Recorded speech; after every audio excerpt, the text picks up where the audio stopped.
as we dissect, discuss, and deliver the most relevant and factual news on business and the economy. Souk News is your trusted guide, empowering you with the knowledge to make informed decisions.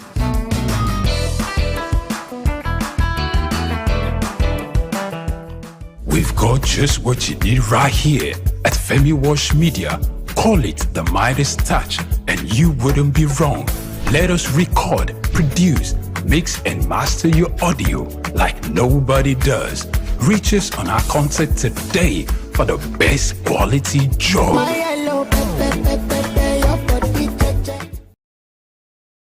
Lateef Jakande.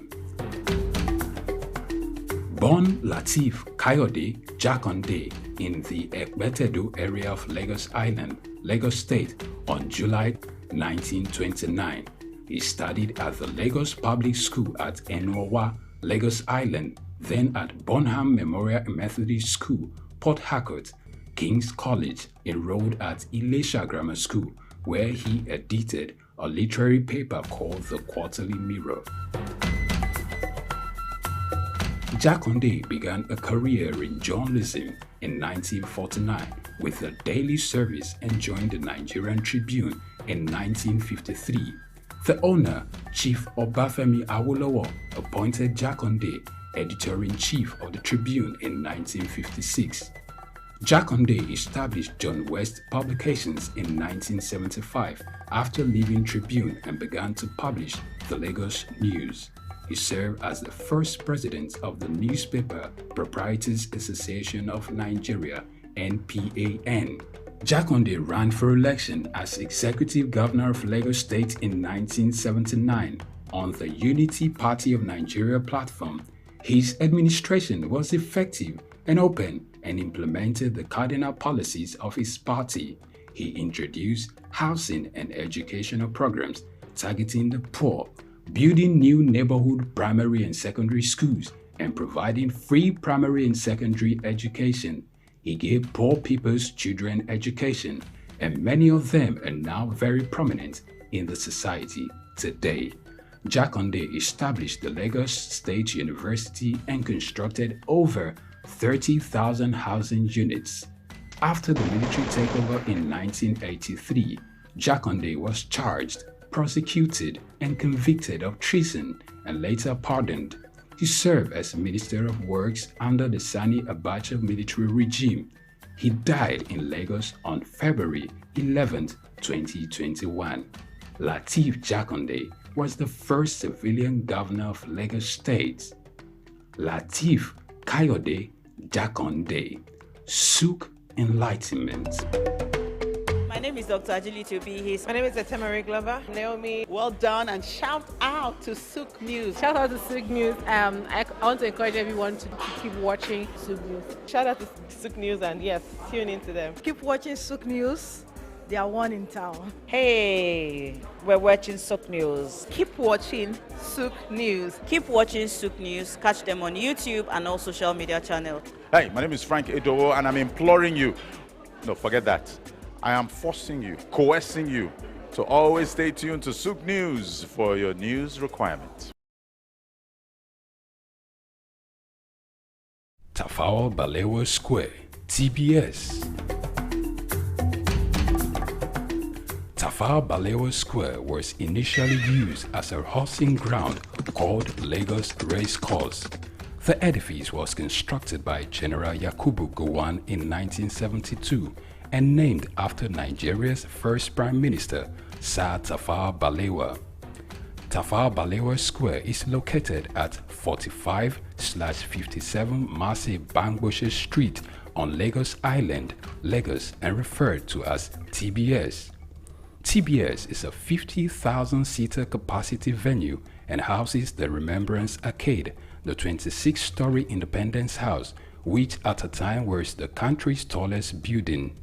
When Lagos served as the country's seat of government, the National Assembly Complex was within the TBS.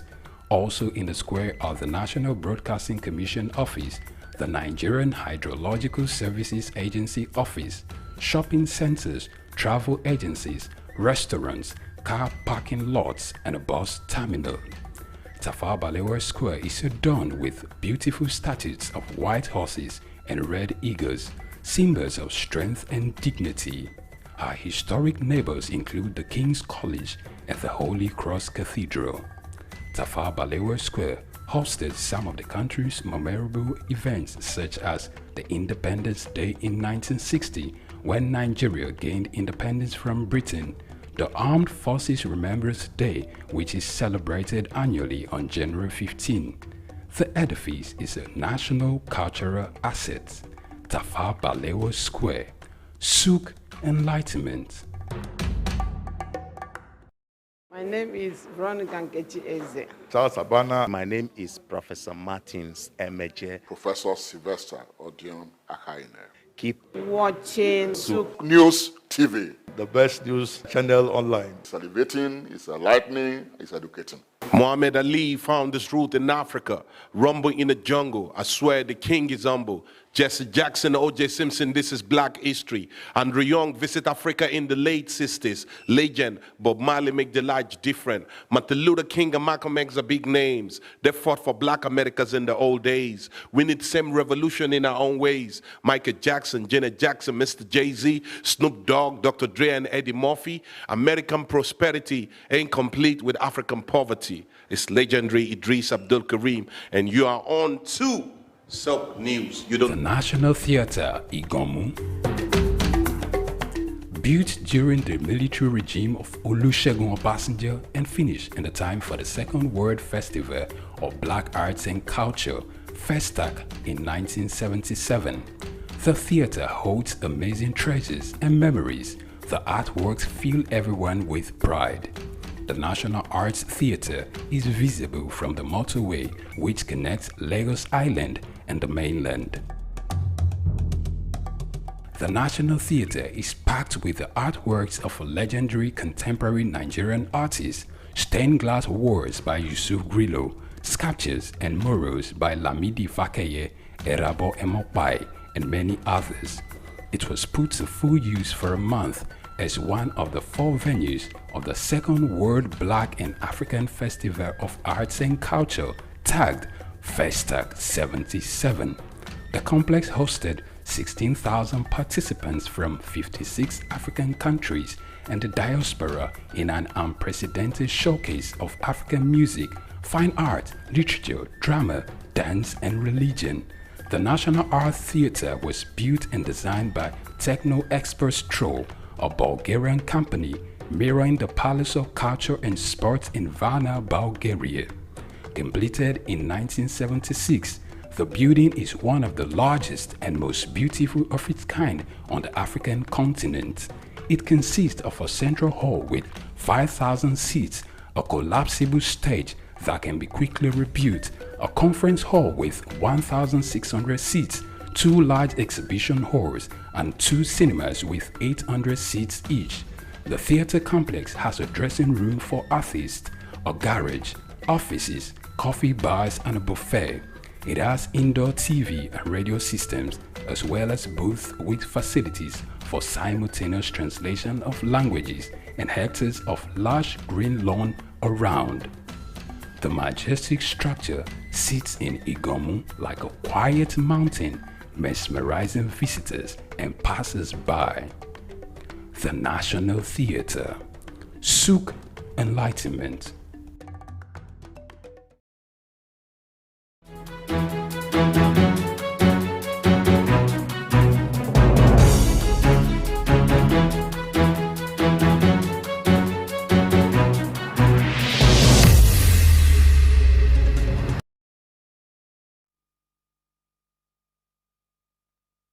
Tuesday morning to Market Insights. I am Lavina Emma. Now, recently, the federal government has placed a ban on the exportation of grains from Nigeria to other countries. Now, the purpose of this was to ensure that there should be stability, and there should be food stability and food sufficiency in the country.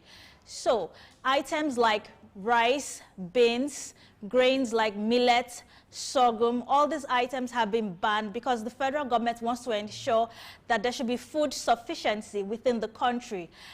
Apart from this, the United Nations Food and Agricultural Organization has said that 26 states, including the Federal Capital Territory, will be facing food crisis between June and August 2024.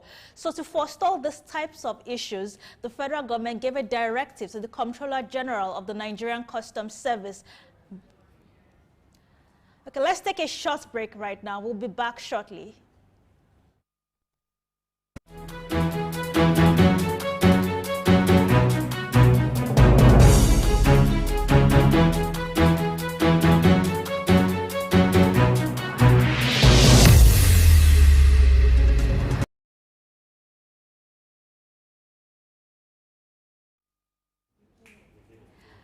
Hello and welcome to Market Insights this beautiful Tuesday morning.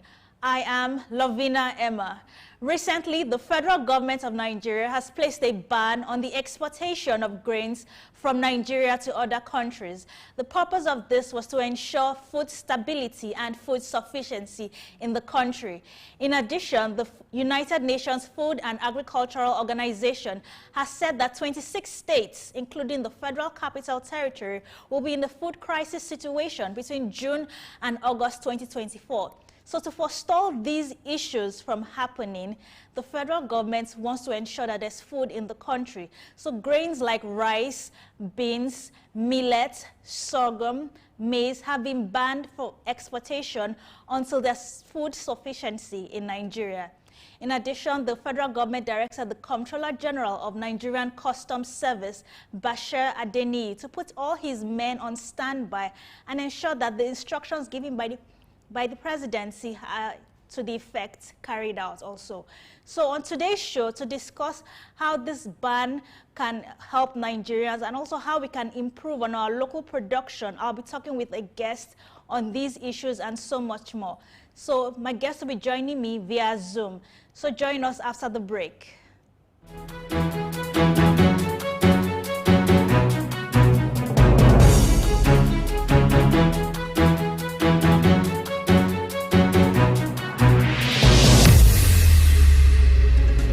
I'm okay. My name is Raymond Bola Brown. Hi, my name is Fred Amata, and you're on to Souk News. If you are watching this channel for the first time, make sure you continue to watch it because this is Souk News. Shout out to Souk News. Actually, I don't know. I really enjoyed the little moment I spent with you, and I think with more of this. Souk News. Here's the Souk News, who had the courage to transcend a locked-off camera and actually have a conversation with a human being. It's a pleasure, Souk News. Thank you very much. My name is Eze. Charles Abana. My name is Professor Martins Emeje. Professor Sylvester Odion Akaine. Keep watching Souk News TV. The best news channel online. It's elevating, it's enlightening, it's educating. Muhammad Ali found his root in Africa, rumble in the jungle. I swear the king is humble. Jesse Jackson, O.J. Simpson, this is black history. Andrew Young visit Africa in the late 60s. Legend, Bob Marley make the life different. Martin Luther King and Malcolm X are big names. They fought for black Americans in the old days. We need same revolution in our own ways. Michael Jackson, Janet Jackson, Mr. Jay-Z, Snoop Dogg, Dr. Dre and Eddie Murphy. American prosperity ain't complete with African poverty. It's legendary Idris Abdul Karim, and you are on to Souk News. You don't touch that dial.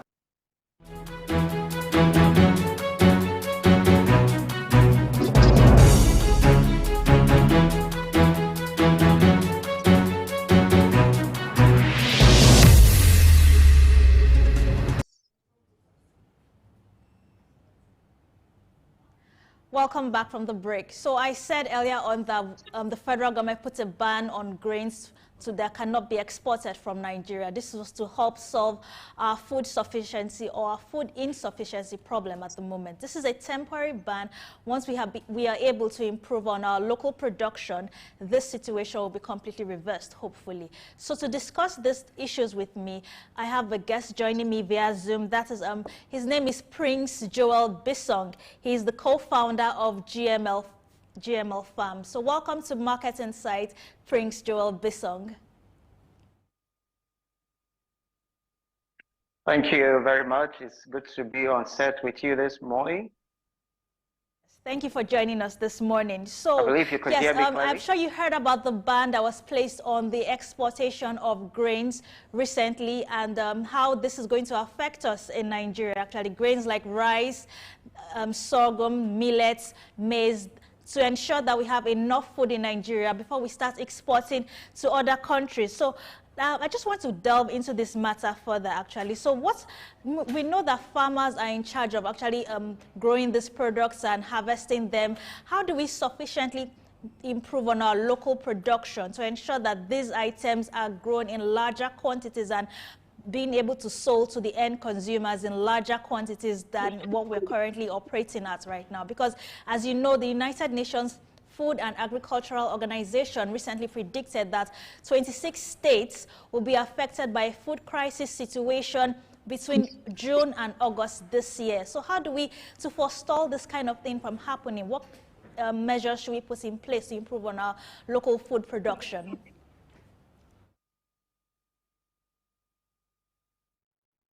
Okay, thank you so much. It's always a pleasure to be on Soap News, and I'm excited this morning to be here. Good morning, viewers. My name is Prince Joel Bisson, co-founder of GMO Farms. Now, the topic for today is a very interesting one. The federal government, like you said, has placed a ban, a restriction on the exportation of grains, and that's very important at this time. This is a cry that has come I think in 2023, experts have begun to, talk to the federal government to place a restriction on the exportations of some of these agricultural commodities. Nigeria has a deficit in almost all of the grains we produce, whether it's rice, it's sorghum, it's millet, soybean. There is a deficit. As of 2022, for maize, it was about 5.5 million metric tons deficit. And when you have a deficit, you can't start talking about export when you have not been able to meet your local, domestic needs for food. You must have to be food sufficient first before you start looking at exporting your product. So it's a good move from the federal government to have a restriction, a temporary restriction on these grains. Come to think of it, a lot of Nigerians at the moment are facing a serious acute hunger problem. So there is food crisis as we speak currently. A lot of poor homes are vulnerable to these price hikes, and the government has to take seriously strategic moves to help to reduce the rate of food crisis orchestrated by this hike in food price. So it's a good one, and I believe that I'll be able to share a couple of things as the show goes on. Over to you. Thank you. Okay, yes, thank you for that, Prince Joel Bisson. Yes, but okay, to go further into this now, how can the federal government help farmers actually to actually improve on the production of grains? Yes, we've been hearing a lot of measures being put in place by the federal government, such as releasing grains from our national reserves, but it's still not helping the country generally. And I'm sure you've seen protests in different states. In addition to that, some warehouses have also been ransacked because of this food crisis situation, and more international organizations are predicting that it's not going to end anytime soon if Nigerian government doesn't do anything effective to stop this situation from spreading further. So how can the federal government help farmers in Nigeria to actually improve on their local food production? Okay, I'll look at it this way. There are a couple of things government can do, which they've already begun. The export restriction is a good one. Another thing that I think government should do is to improve the level of insecurity. We cannot overemphasize the need for security or the lives of Nigerian farmers. A lot of people, farmers, are leaving the farming business because of insecurity. You need to stay alive to be able to farm.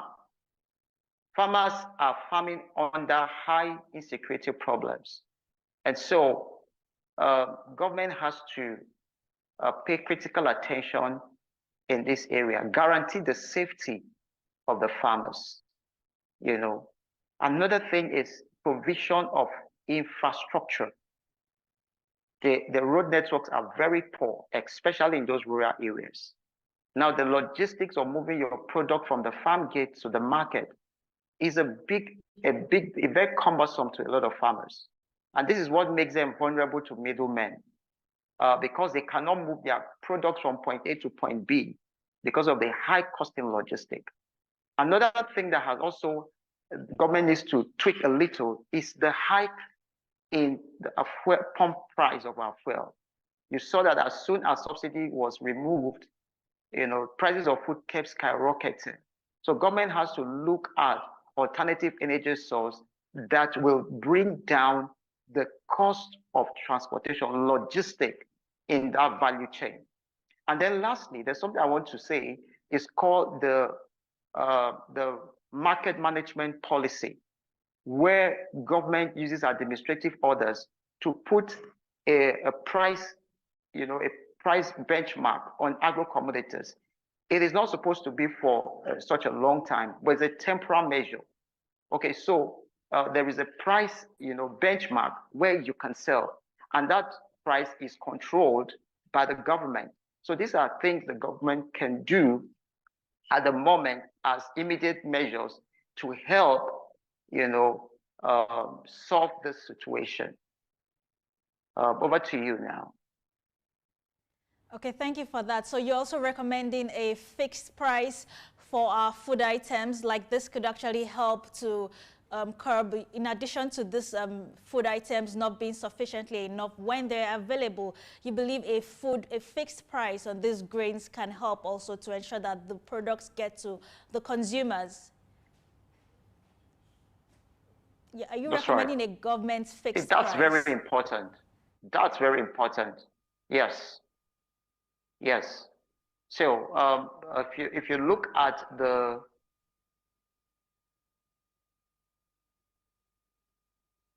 okay, so I was trying to say that the consumer price index, it's been all-time high, and so it impacts negatively on the consumer, and the farmer does not even benefit from this high consumer price index.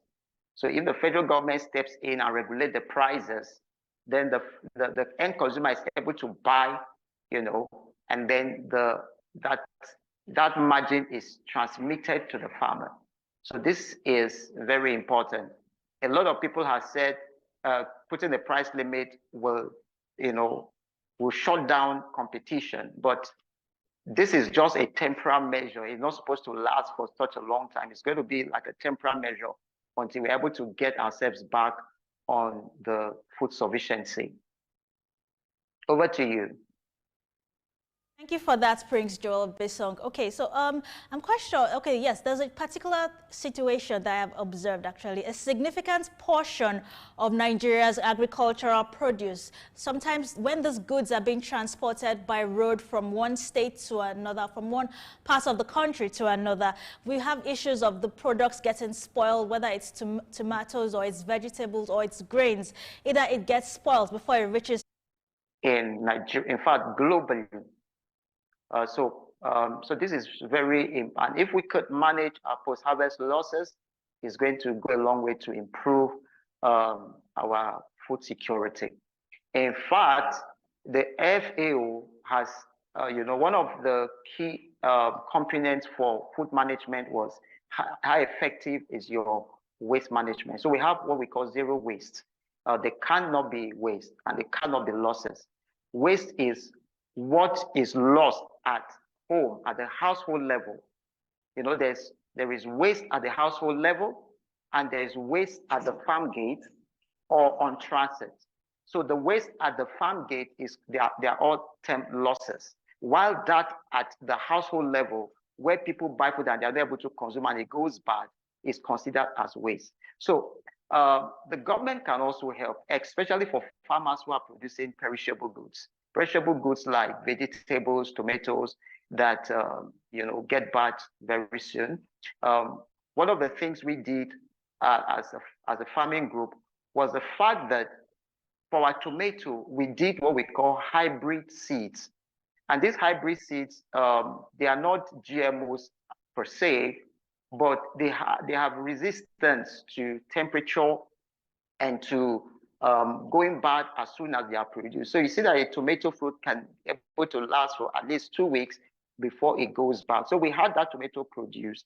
And so government can encourage and provide these hybrid seeds to our local farmers. The other thing government can also do is the provision of storage facilities. It's not out of place if we have effective storage facilities cut across the zones, cut across the state. So farmers can always have an alternative where to take their products when they are harvested. This can also help. Like I said earlier, post-harvest loss is a big business, is a big problem, not just to Nigeria, but globally.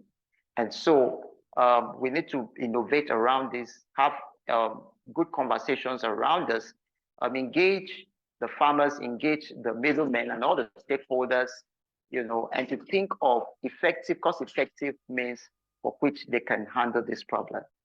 Yeah, over to you. Okay, thank you for that, Prince Joel Bissong. Yes, I understand you. But like you said, it's big business for the farmers because I'm quite sure they don't entirely dispose of these products when they discover they are rotten or they are spoiled.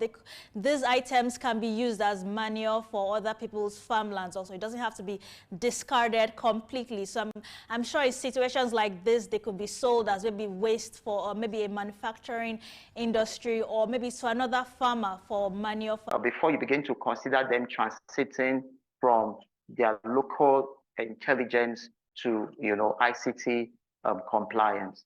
So it's very important that we continue to create the awareness. These technologies are available. I met someone who is from IoT Africa, who we kept talking, and we saw that there were quite a lot of technological approach to these things, but a lot of farmers are not aware of this.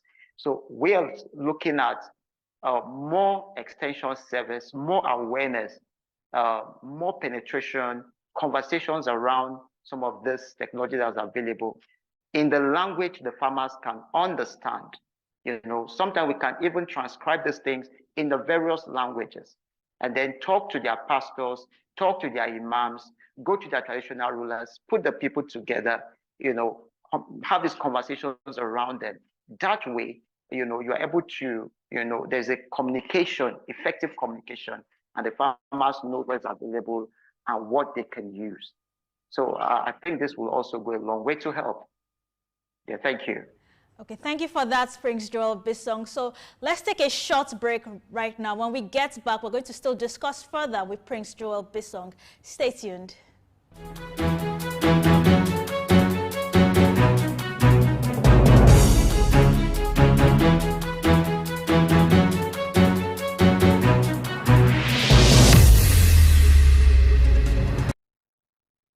The heart of sub-Saharan Africa, where commerce meets progress. Welcome to Souk News, your source for business, economy, and development insight that drive nations forward.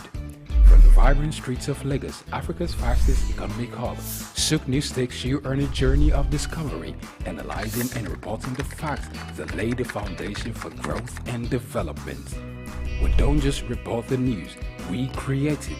Souk News is more than a channel. It is a catalyst for change, spotlighting the stories that shape economies, inspire entrepreneurs, and fuel progress.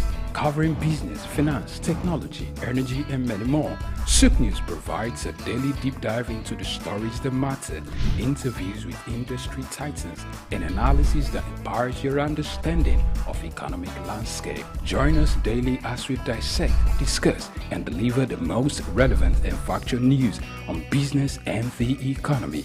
Souk News is your trusted guide, empowering you with the knowledge to make informed decisions.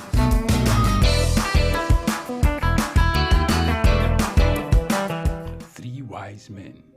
Iconic sculptures and statues adorn major metropolitan cities of the world. In Lagos, Nigeria, the statue of three men designed to depict the state's cultural heritage and to usher in visitors and tourists into the ever-accommodating center of excellence is no doubt an astounding work of art, originally built under the administration of Colonel.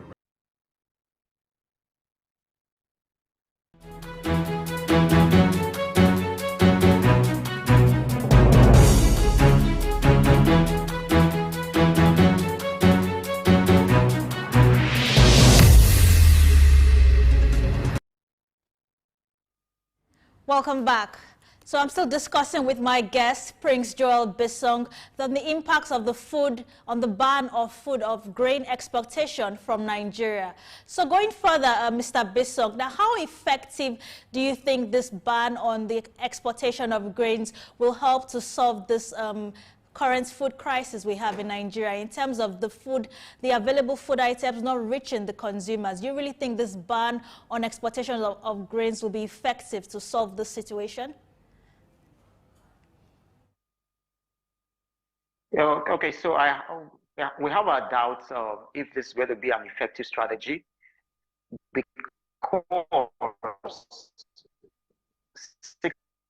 60% of the exportation that is done is very, very informal. And all the Sokoto places, you see that, which has no impact on the farmer, has no impact on the government.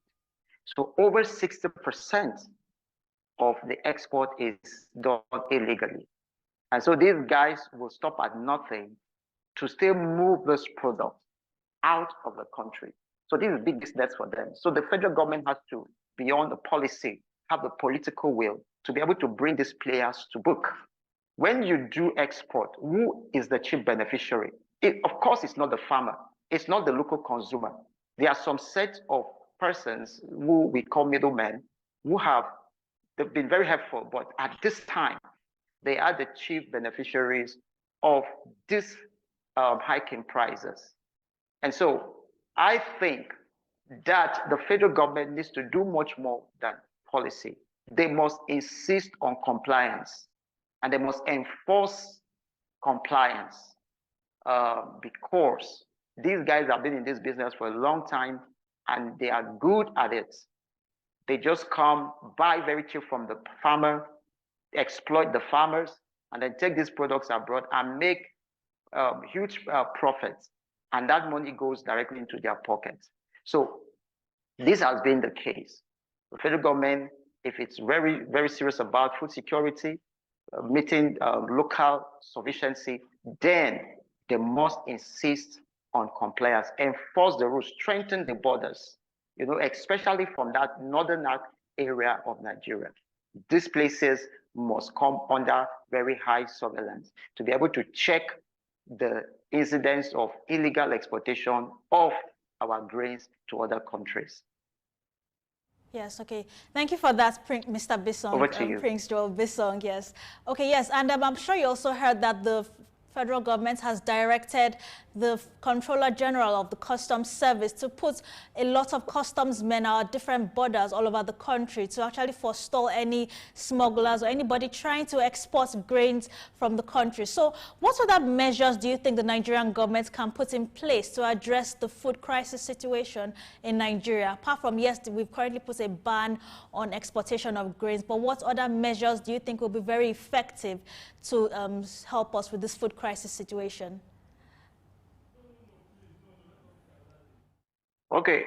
So, like I said earlier, we're going into the farming season, okay? And during the farming season, it's when the hunger is really, really very serious, like you know. And so we need to encourage more farmers to go into the farming. Number two, government has to produce security. We are not just looking at a short-term solution, because food security is not just an immediate thing. It has a cascading effect. That means when you start taking proper steps from today, you will see the impact 6-8 months from now. So if we can curb the insecurity, people can go back to their farms. they will farm.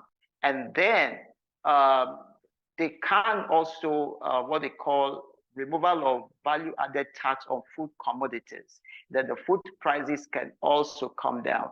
And I'm also thinking about the, market management policy, where there is a uniform in the price of commodities across the country, and then ensure that there is compliance, ensure that these prices are followed up and maintained.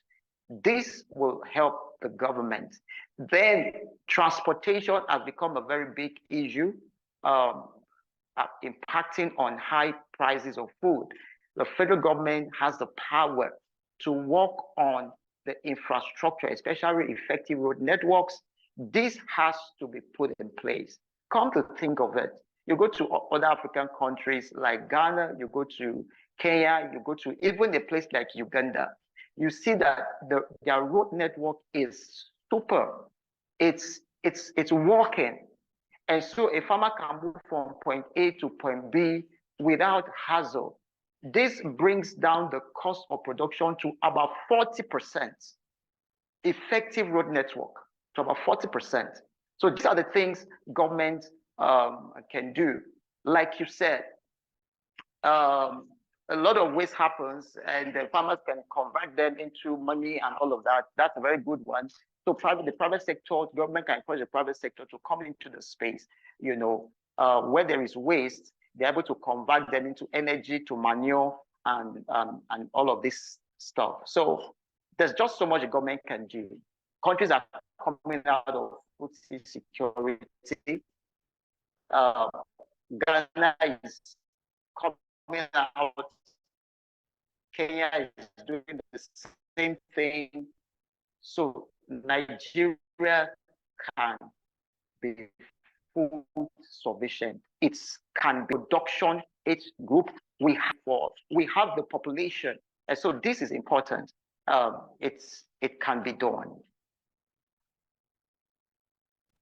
Over to you. Yes, I believe that it can definitely be done. Yes, I do share your thoughts on that too. So, okay, so look, going forward, actually, yes, we know that Nigeria is currently in the West African region. Nigeria is one of the, is a very large producer of these food items and also these grains. And our smaller neighboring countries also benefit from these, exporting these grains to them also. So now, what are the potential regional and international implications of Nigeria's grain export restrictions to our neighbors, and how can this situation be mitigated?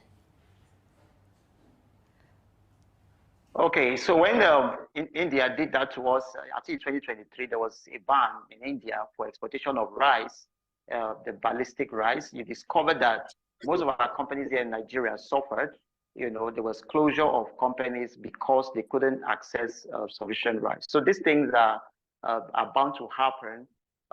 Countries like Niger, countries like Chad, Cameroon, they depend largely on us to produce some of these things. And so the ban can also have an impact on those countries. But we think that countries should go back into themselves, self-audit, carry out a self-audit, country audit. And when you do that, you are able to, come up with your own innovation. I will say something here. In the words of Mahatma Gandhi, he said there are people who are very hungry in the world today, that they cannot see God appear to them except in the form of bread. And so this is the state that a lot of people are, not just in Nigeria, but in Africa. And so food security must be treated as an emergency. Some of our finest brains, some of our best hands must be brought to the table to have conversations around the subject matter, and the political will, to implement policies that will guarantee food security. And I think that this will be very helpful. Thank you, and over to you. Thank you for that, Prince Joel Bissong. It was really great having you on Market Insight this morning as we discuss Nigeria's ban on the exportation of grains and how we can sustainably produce large quantities of our own local food right here in the country to help our large population. So I was joined this morning by Prince Joel Bissong, the co-founder of GML Farms. Thank you for joining us to discuss this issue on Market Insight, and we look forward to having you on the show again. It's always a delight. Thank you so much, and do have a great time. Okay, you too. Okay, so after the break, we'll be joined by another guest to discuss this issue further. Stay tuned.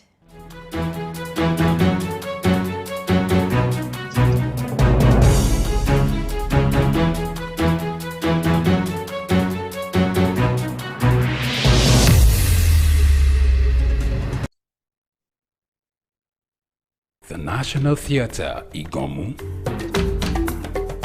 built during the military regime of Olusegun Obasanjo and finished in the time for the Second World Festival of Black Arts and Culture, FESTAC, in 1977. The theatre holds amazing treasures and memories. The artworks fill everyone with pride. The National Arts Theatre is visible from the motorway which connects Lagos Island and the mainland. The National Theatre is packed with the artworks of legendary contemporary Nigerian artists, stained glass walls by Yusuf Grillo, sculptures and murals by Lamidi Fakeye, Erabo Emopai, and many others. It was put to full use for a month as one of the 4 venues of the Second World Black and African Festival of Arts and Culture, tagged FESTAC 77. The complex hosted 16,000 participants from 56 African countries and the diaspora in an unprecedented showcase of African music, fine art, literature, drama, dance, and religion. The National Art Theatre was built and designed by Techno Expert Stroll, a Bulgarian company mirroring the Palace of Culture and Sports in Varna, Bulgaria. Completed in 1976, the building is one of the largest and most beautiful of its kind on the African continent. It consists of a central hall with 5,000 seats, a collapsible stage that can be quickly rebuilt, a conference hall with 1,600 seats, 2 large exhibition halls, and 2 cinemas with 800 seats each. The theater complex has a dressing room for artists, a garage, offices, coffee bars, and a buffet. It has indoor TV and radio systems, as well as booths with facilities for simultaneous translation of languages and hectares of large green lawn around. The majestic structure sits in Igomu like a quiet mountain, mesmerizing visitors and passers-by. The National Theatre, Souk Enlightenment. I'm okay. My name is Raymond Bola Brown. Hi, my name is Fred Amata, and you're on to Souk News. If you are watching this channel for the first time, make sure you continue to watch it because this is Souk News. Shout out to Souk News. Actually, I don't know. I really enjoyed the little moment I spent with you, and I think with more of this. Souk News. Here's the Souk News who had the courage to transcend a locked off camera and actually have a conversation with a human being. It's a pleasure, Souk News. Thank you very much. My name is Ron Gankechi Eze. Charles Abana. My name is Professor Martins Emeje. Professor Sylvester Odion Akaine.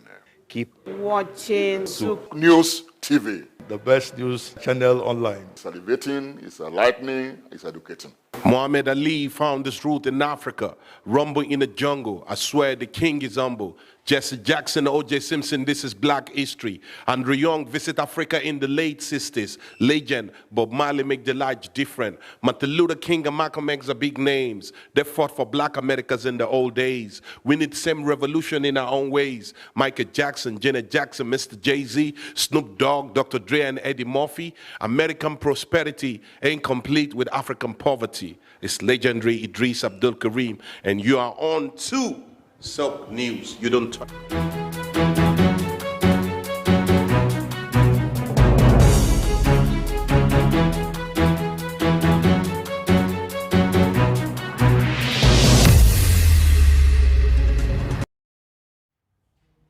Welcome back. So right now I am being joined via Zoom by Dr. Roberts. I'm going to be discussing these issues further with Dr. Roberts Ogbonna Ungu.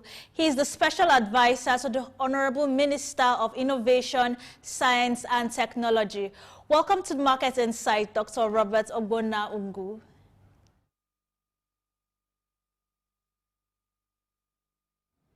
Okay, thank you for joining us this morning on Market Insights. Please, can you unmute your microphone, Dr. Ungu?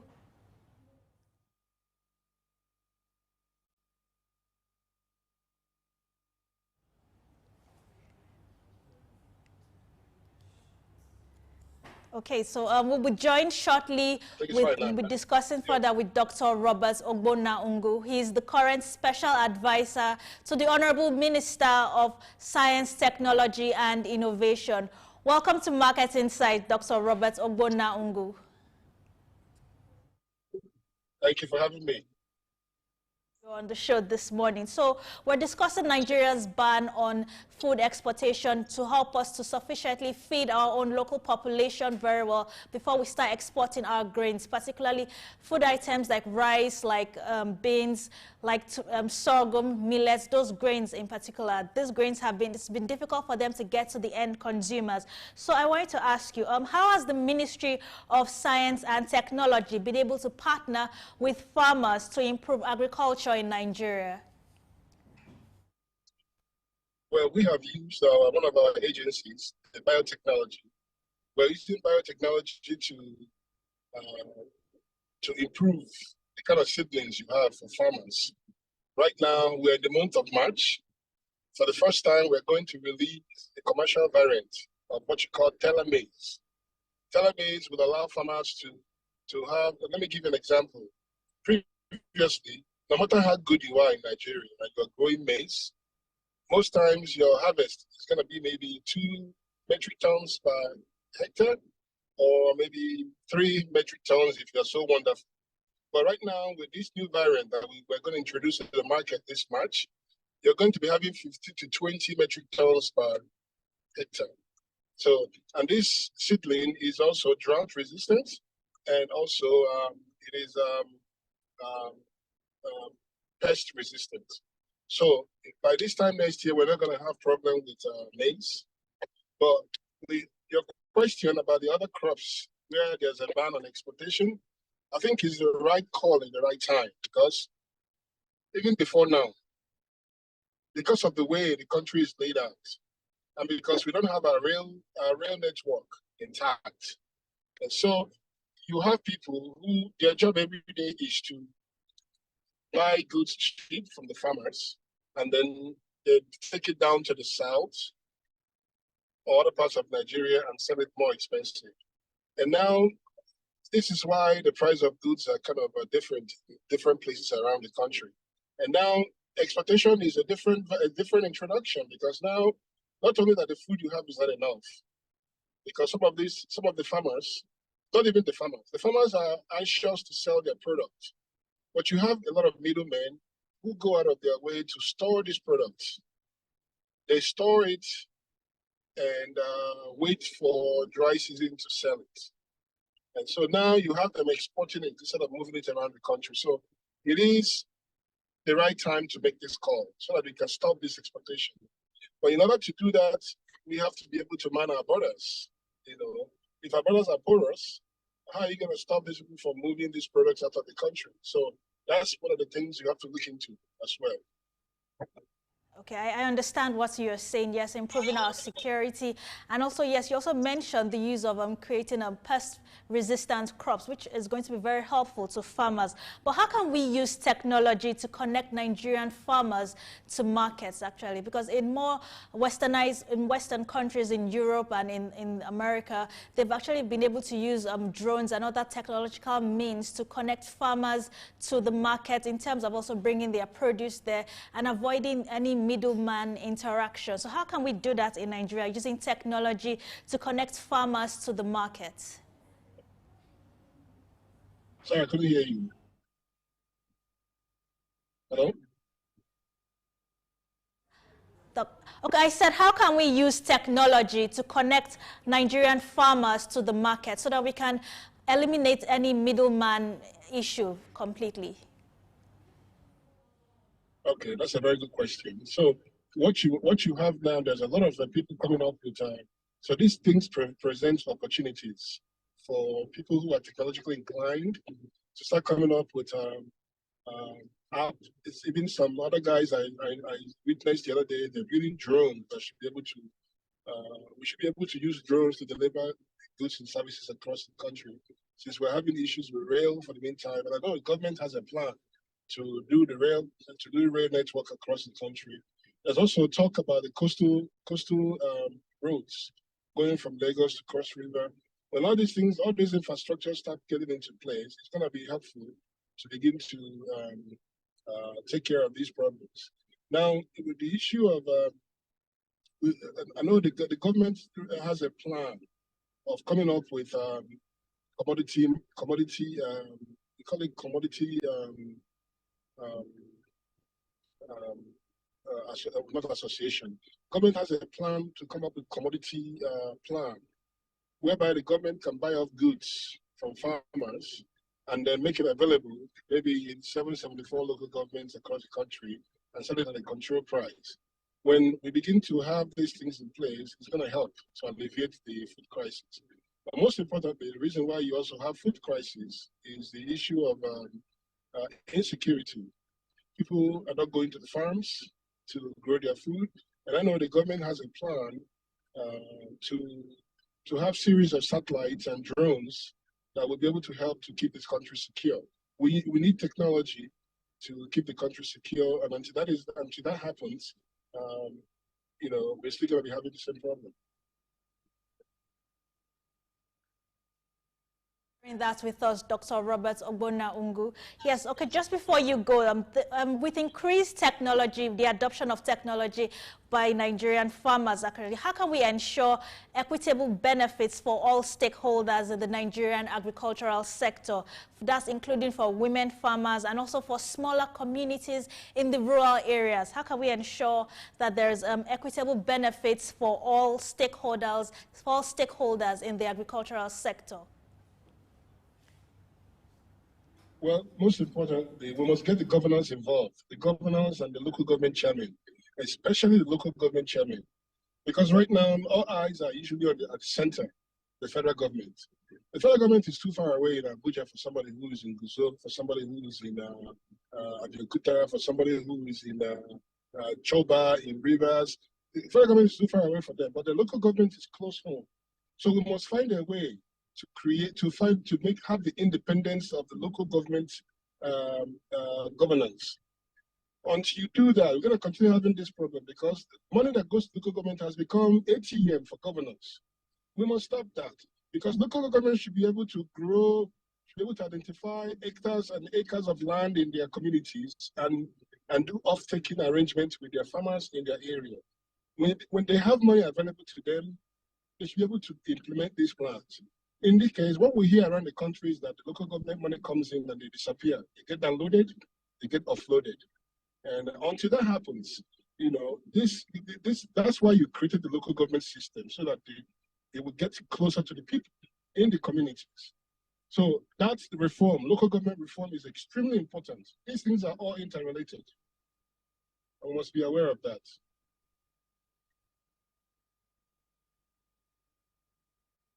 Dr. Robert Ogbonna-Ungu on how we can actually partner Nigeria's technology with also the farmers, not just farmers in our states, but also in the rural areas too, and how we should also improve on insecurity for farmers so that they'll be able to go back to their farmlands. And it's also how to use technology to effectively improve on our local food production. It was really wonderful having you on Market Insight this morning. We do hope to have you on the show again. Thank you for joining us.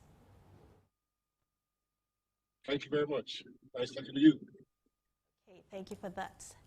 So let's take a look at our money market figures just before we round up the show this morning, actually. So we're going to be looking at the selling rates of the Naira and also in both the Central Bank of Nigeria and at the parallel market too. So as usual, we note that the figures from the parallel markets are always higher than the central bank figures. So those money market figures this morning. So today, on Tuesday, the 12th of March, actually, the Naira is actually selling at the official CBN rate. The Naira is selling at 1,550 Naira, and in the parallel market is selling for 1,615 Naira, while the pound sterling at the money market In the Central Bank of Nigeria rate is 2,017 naira, and the unofficial rate it is 2,030 naira, while the euro is selling for 1,726 naira at the official market rate, and the unofficial market rate is 1,720 naira.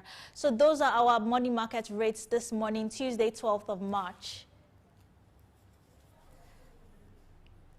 And that's our time this morning on Market Insights as we discuss Nigeria's ban on the exportation of grains and how this would benefit us in the country to help us with our food crisis situation. And we hope to actually forestall any prediction that has to do with according to the United Nations Food and Agricultural Organization, that there might be an increased food crisis situation in over 26 states in the country. So we hope that this ban, even though it's temporary, will be able to help us with this situation, and also the local food products like grains and other consumptions that we need in terms of vegetables and tomatoes will also get to the local consumers in all over the country, whether you're in the north, south, east, or west. So I remain your host for Market Insights. My name is Lavina Emma.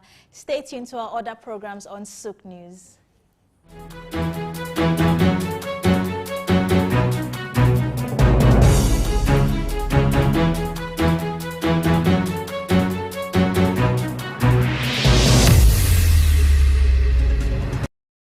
We've got just what you need right here at Femi Wash Media.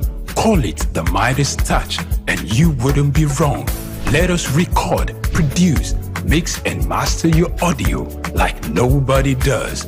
Reach us on our contact today for the best quality job.